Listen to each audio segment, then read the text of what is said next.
G'day everybody, I'm here with Bec Chambers of Paragon. Bec is the head coach of Paragon, who are competing at this year's team champs. I'm saying Paragon and not the whole thing because I got it wrong when I wrote it down in the lifting cast, and I'm afraid I'm going to get it wrong again by saying it out loud. It is Paragon Strength and Performance. Thank you. Strength, is it right? Did I get that right? Yes, it is. Yeah. Performance. You did. Not health. Yes, I know. I'm sorry, Ricky. Please forgive me. It was Ricky that was mad. How are you? Yeah, good. How are you going? I'm going very well. I'm Very excited to have you on here, actually. And one of the reasons I'm excited to have you on, and one of the things I'm going to ask you about in a little more detail, is you're actually the first female coach that I've interviewed in this series, in the lead up to Team Champs, I'm pretty sure. Woo. Right. And so that's going to be something I'm going to ask you about. That's celebration worthy. Chicks. We love chicks. But of course, the Team Champs are coming up, and you have been to one, or if not two, team champs in the past? Two, I think. Two, you think? I also think two. And this is going to be your third one. But this time, actually, you didn't lift at the last ones, did you? You've lifted at one of them, maybe? I don't remember. I coached Paragon at one of them, and then I assistant coached Obsidian at one of them. Oh, shit. Yeah, and Obsidian won that year. So that's your claim to fame. That is my only claim to fame. Yeah. Your only claim. Okay. And so, before we announced this team champs, you were bugging me and you were like, yeah, do team champs again. It's so much fun, blah, blah, blah. What is it about the comp that you enjoy so much? Why is it that you're so excited to send the team? I mean, you guys are our only team from New South Wales. We have two teams interstate, one from Queensland. So it is a bit more of a effort, I suppose, for you guys. It's not just something down the road. It is, you've got to organize, you've got to find your lifters in the group that are willing to come and travel. Yeah. But for some reason you think it's worthwhile. What's so special about the comp? Give me a comp. It's genuinely the best comp of the year, I think. It's better than nationals because it's more competitive. I think that there's just more at stake because of the way that the comp is laid out. Like, going to nationals is fun and cool, but I feel like when you consider nationals, like, you're just going for yourself for the most part, and additionally, history tells us there's normally one standout winner at nationals, whereas even if you've got like a standout winner in your team, in your weight class at team champs, anything can happen still. Like one win in a team of four isn't enough to really seal the deal. You probably, looking at the spreadsheet I put together, you probably need 4 wins this year. And to consider 4 wins in 4 separate weight classes in any one gym or any one team, it's a really difficult thing to achieve. Yeah, it's like a different dynamic, I suppose, compared to a traditional comp, is what you're saying.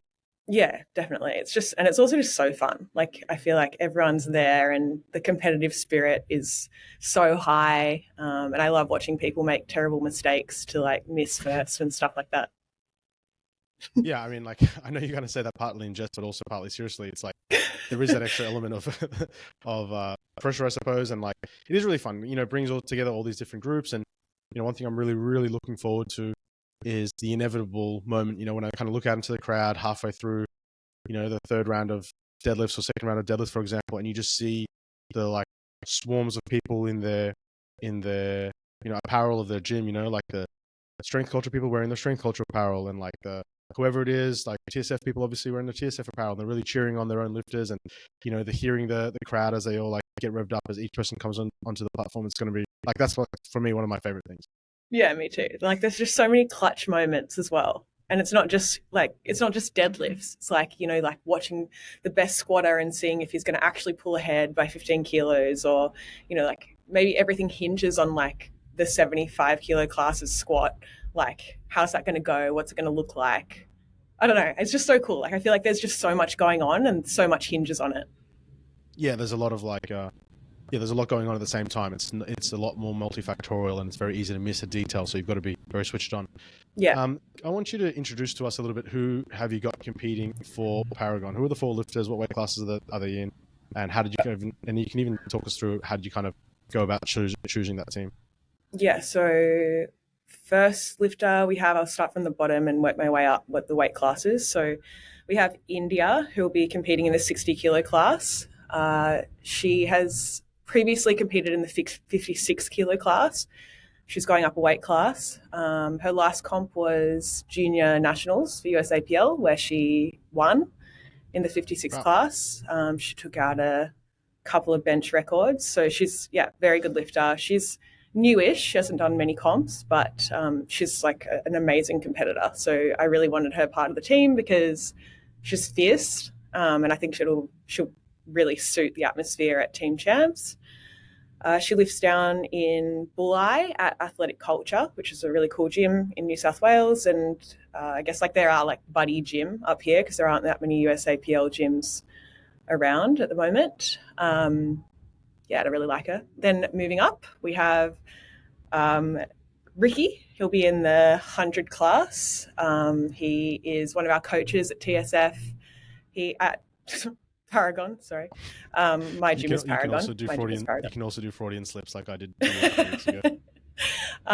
And he is just like so into powerlifting. I think that's what I love the most about Ricky. Like he knows statistics, and he knows like if someone walks out into the platform wearing an SBD suit, he knows what year it was and he knows what release it was, whether it was like summer or winter. You know what I mean? Like he'll see someone walk out and he's like, "Ooh, vintage suit! Like they must have been around for a long time." I love that, and yeah, I just think you'll really like soak up the atmosphere. Hundreds is obviously very stacked as well, so it's going to be exciting having somebody in that class potentially. Then I have Kristen Bennett. She is in the under 100 class. She's an absolute weapon. She won nationals in the 100 class. She took out a squat record, and we're hoping to break that again, so that'll be pretty fun. And then I have Ash Armanasco, who's in the 100 plus.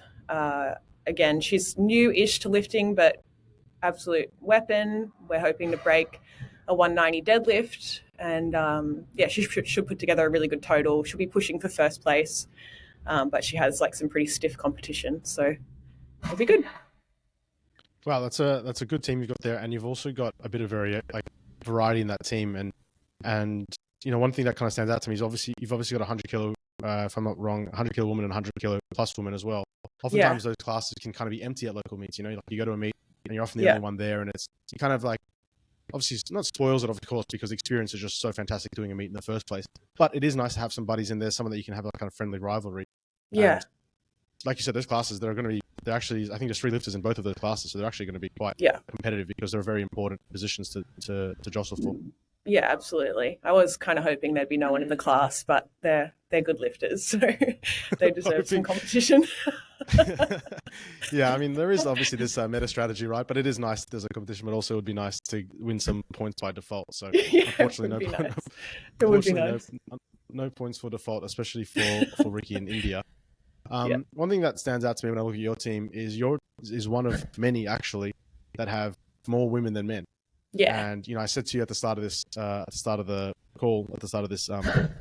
discussion, that you're the first woman that I've interviewed, the first female coach that we've got, and you're not the only one. There are a couple of others, in Raquel and Bec, the other Bec. There's 2 Becs. There was an interesting post I saw on Instagram the other day. You wouldn't have seen it, but basically the premise was, you know, about the importance of representation. And what happened was there was a coach on Instagram. Oh, I know it. This was in I'm all over this. Oh, you saw it? You did see it? Yeah. Cool. Yeah, Chelsea Doesn't Sabat. surprise me that. Yeah, it doesn't surprise me that you saw it because, of course, Chelsea's a strong lifter, and kind of she talked about, you know, representation matters, and some big coach kind of said, like, these are the coaches that I would recommend, and he listed like 15 male coaches and a lack of. However, it's funny because, you know, in the past you might have had a fair shout in saying, well, there's more male lifters in the lifting world, and as a result, there's going to be more male coaches in the lifting world, and as a result, there's going to be more good male coaches than there are female coaches, simply by statistics. Whereas when you look at the lineup of this year's meet, there is, I think, 45 women and 41 men or something. There's more women lifting than men. You've got a team like yours. Can you talk to us a little bit about like why you think that might be the case? What are the challenges that you kind of see? Why is there some explanation that you might see in why there are less women coaching, or is it simply a case of representation that we're just missing? That there are actually a lot of female good coaches out there, which I know there are, but is it just simply a visibility thing? Yeah, like I have been considering this over the past day, obviously, because I saw the post and the stories and stuff like that. I think that, and this is like my personal opinion, but I think that it's more likely for women to work with male coaches. It's less likely for men to work with female coaches. Um, I don't think that's like a blanket rule. It's just like honestly what I notice. So I think that what ends up happening is that like male coaches end up with full rosters of men and women, and women coaches often end up with maybe like a handful of male clients and mostly women clients. So obviously that's not always, like there are exceptions to that rule. Like somebody I think about is like Beth Parker, who has a lot of male clients and does an excellent job with all of them. But I think maybe like it's still emerging. The female coaches I know are all amazing, but it does seem like there aren't as many of them, or potentially even like their peers think that female coaches work with like some powerlifters, but they also do like a lot of like general kind of like strength and maybe don't focus on being like solely a powerlifting coach. But yeah, I don't want to get too political about that because I have like mixed feelings about like everything that went down in that conversation. I think that like the best thing that can happen is that I guess like male coaches who are like allies can support female coaches, but for the most part I think it's just about like female coaches that are already established, like helping to pave the way for other female coaches to crack in and get more of a go. And I think like if we can support each other to do that, then eventually it'll be more of a 50-50 split. Right. It's like, I obviously don't want to like dig deep into politics or anything like that, or force you into a corner to say something controversial so I can make a nice Instagram reel out of For the grab. with a grab. Yeah. But no, but I just think it's relevant. Like it was something I only thought of this morning when I was preparing for our discussion. I was like, wait, I'm pretty sure Bec's the first girl I've spoken to about Yeah. team champs, and that's not by design. And I would love for there to be more women representation. We've done meets in the past where we have like all women sessions and all this kind of stuff. Yeah. And I'm sure as you've seen in your time from lifting, maybe when you first started, there was definitely more male representation at all levels, and now it is much more even, especially at participatory levels, like as competitors, I mean.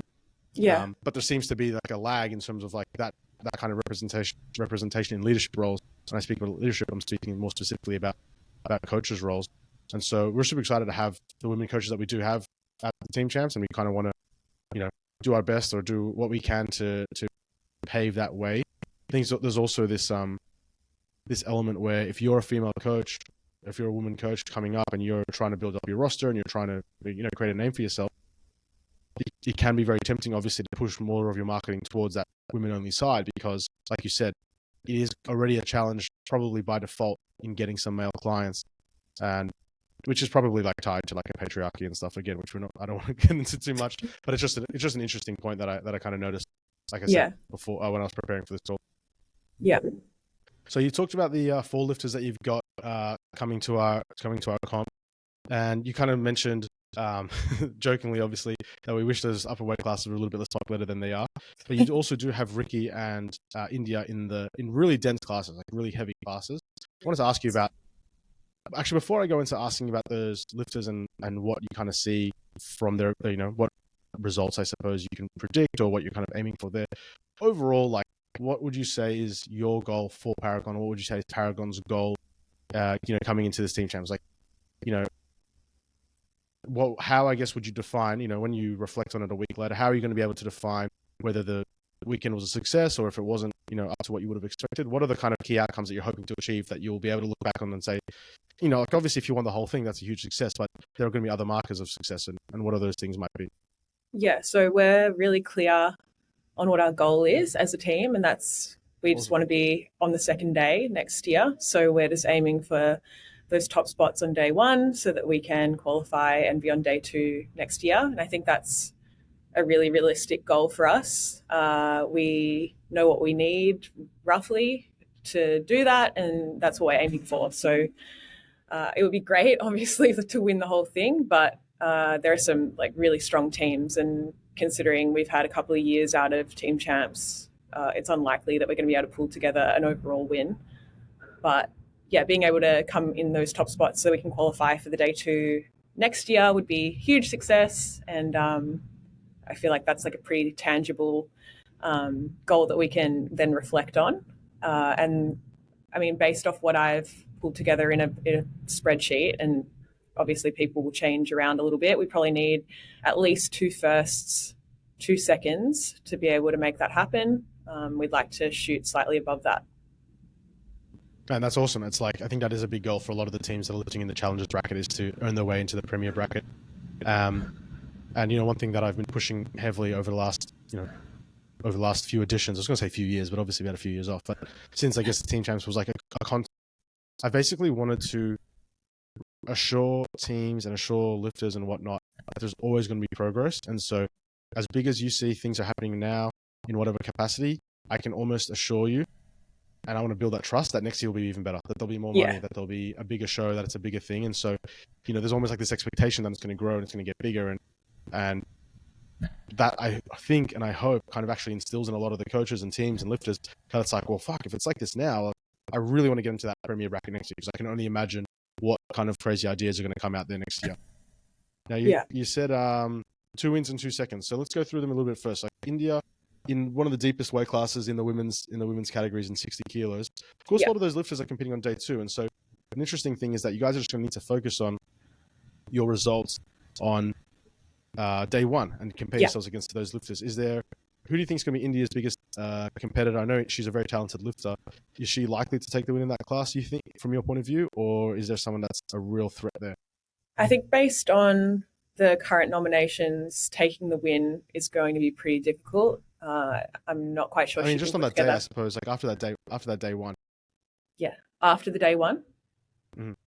I think that she can definitely put together a performance that can put her in second place. I think that's like the goal that we've set with her. I've been pretty clear about what she needs to total in order to do that. And if she could come away with second place, that'd be huge for the team and really help us towards the points we need. And who's taking the win in that class then? On that day 1? I'd need to consult my spreadsheet, but she's totaling something like 367.5, I think, was her best total. And I'd suppose that she'll probably be able to push slightly above that, kind of given like everybody like a plus 5 to 7.5 kilo increase. And the second place should be somewhere around like 350 to 355. And that's where I think India can sit. Yeah, awesome. So a second place there, and you kind of said the next one up would be Ricky, who's in the 90 class. Now, again, the 100 class, and the 100 class is very deep. A lot of those lifters, again, are on the day 2. A lot of the stronger lifters. And I'm looking at that list, and I'm seeing straight away who I think is going to take out the win on that first day is going to be Tyson Andrews and I'm missing him. Where am I looking here now? And Tom Glover. I see those two guys as being the kind of hot favorites in the 100 class. Would you agree? And if so, do you think Ricky can take out the third place after day 1? Yeah, I think the same. And to be honest, Ricky and I are going to be doing a little bit of colluding to be able to work out how we can get him to place on day 1. And that's all I'll say about that. Excellent.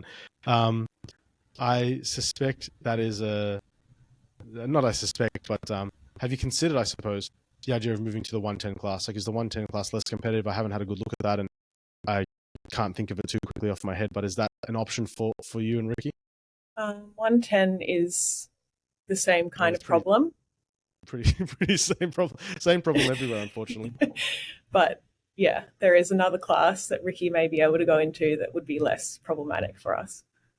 I understand what the collusion is implying, and I wonder how many people are going to be picking up on this. Okay, and so in the 100 kilo women's class, it's I'm going to get this wrong, isn't it? It's Kristen Bennett. Kristen. I'm notoriously bad at mixing up Kristens and Kirsten, so I do apologize because I'm going to get that wrong eventually.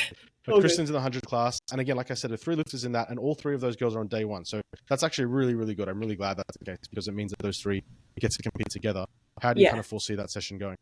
I think Kristen takes the win. I don't think it's an easy win, but I think that she can put together a total that will put her in first place.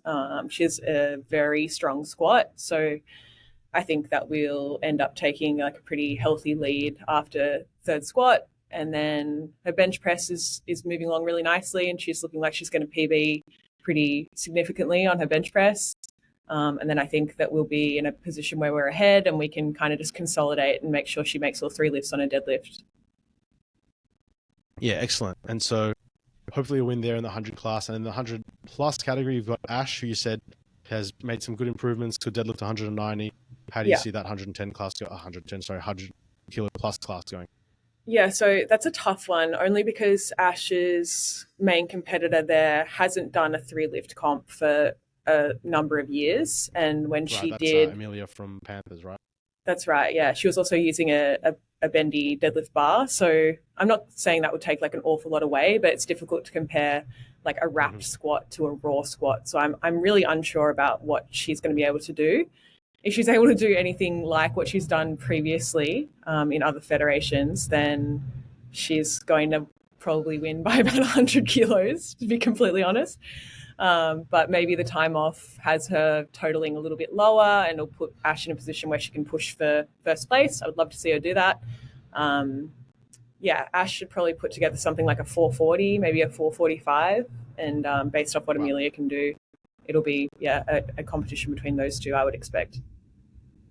Yeah, awesome. So it is tough, right, when you're trying to do your due diligence and figure out where other lifters are, but there's not a lot of information.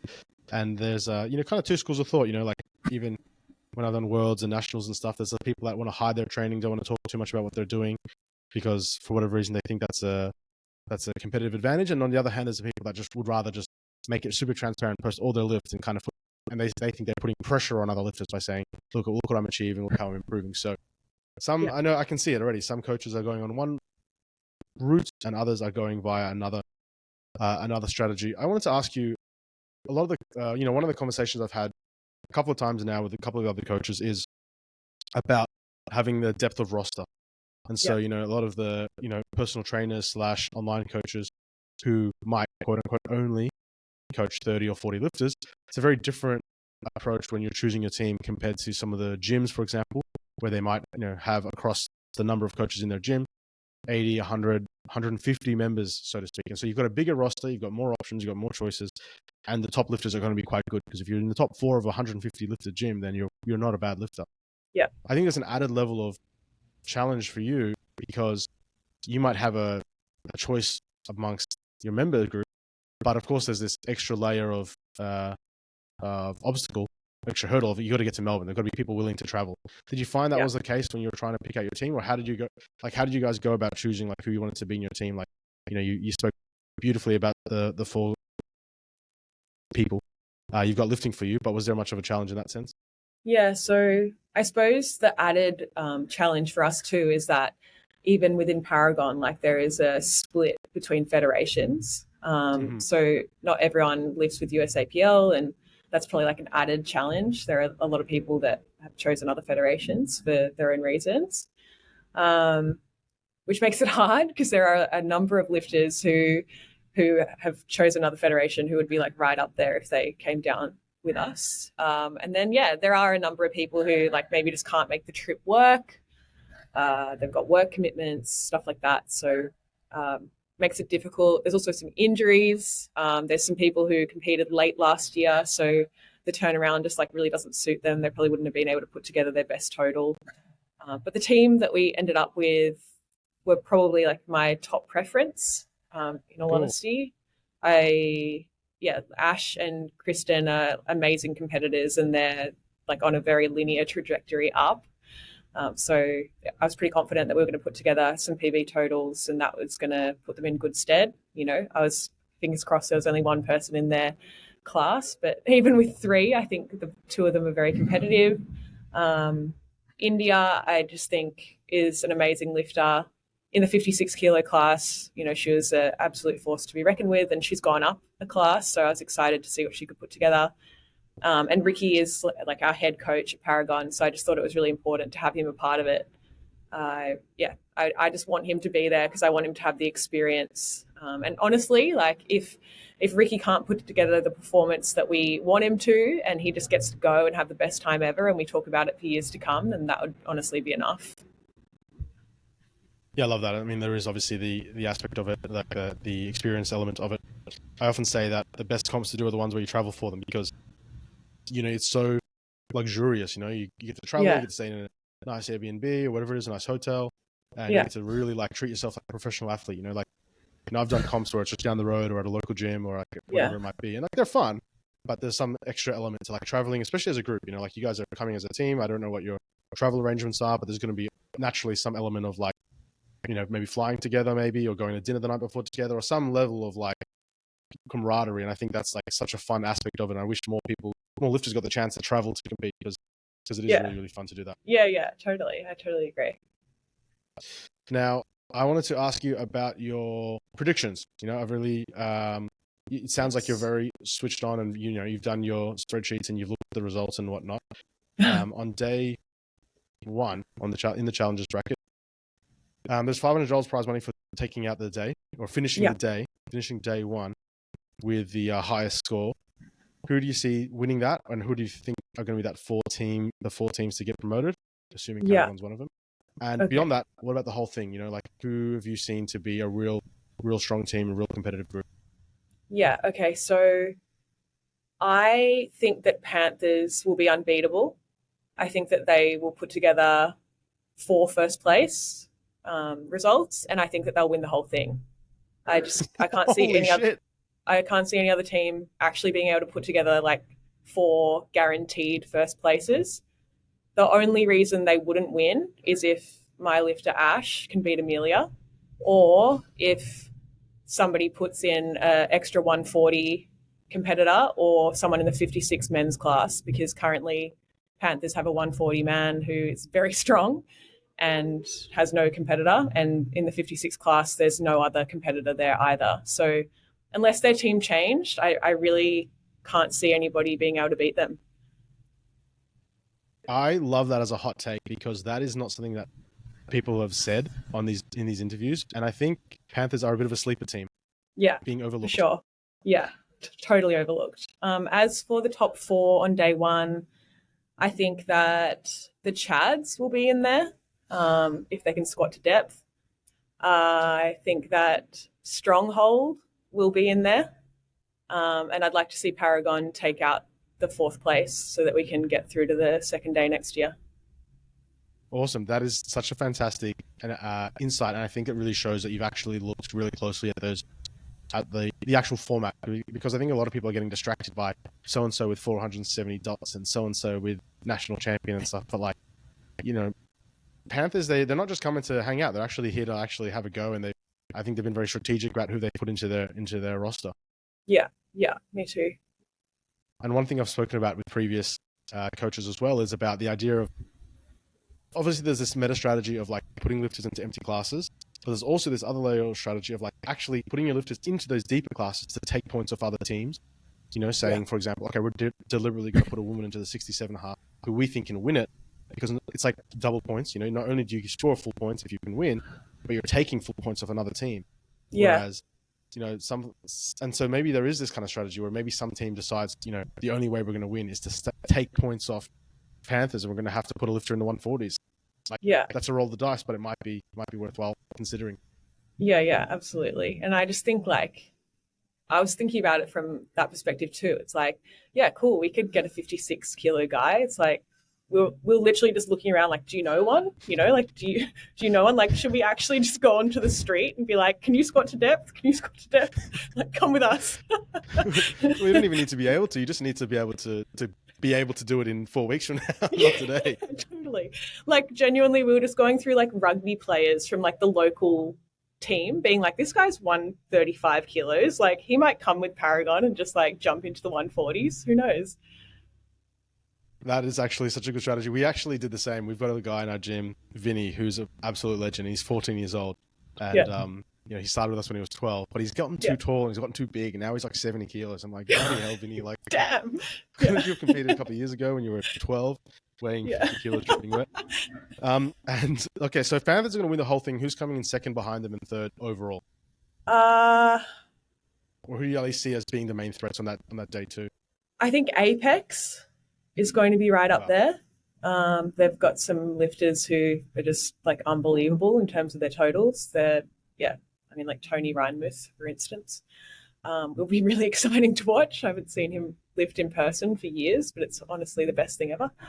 I think that Elemental looks like they've got a pretty good team. I think that if they all like lift to their capacity, then they could be right up there.